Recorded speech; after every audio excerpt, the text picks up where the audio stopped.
Hello, I'm Paul Diachik, founder of Elastic Steel, master of athletic conditioning.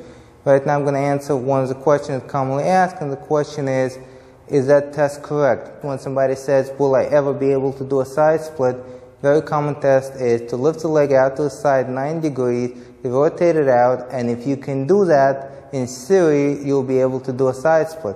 Well, let's take a look at that test a little bit closer. Larry cannot do a side split yet, and Trisha can do a side split.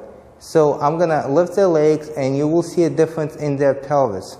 So right now, Larry's leg come up, rotate it outward. First of all, it was a little bit difficult to rotate it out, but I still did it. Okay? And now this leg is out to the side. And if you look closely, we will see that the pelvis and the ribs are too close together, and we will see that there's a pelvic tilt to the side. Okay? So pay attention to how this looks right here, and now pay attention to how this looks. Okay, looking at Trisha's pelvis, which is even, and looking at Larry's pelvis, which is not even. Okay, that is number one.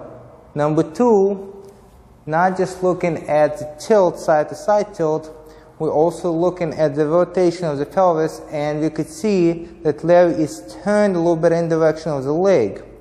Okay, now leg comes up here, and you could see that Trisha is not turned in the direction of the leg.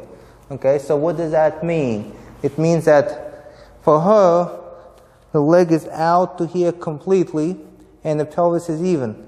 For him, the leg is only out to here. He's compensating with spinal rotation, and at the same time, he has this hip higher. So both people got the leg completely horizontal to the ground, but just because the leg is there does not mean that the position of the pelvis in relation to position of the femur, in other words, the hip angle is the same.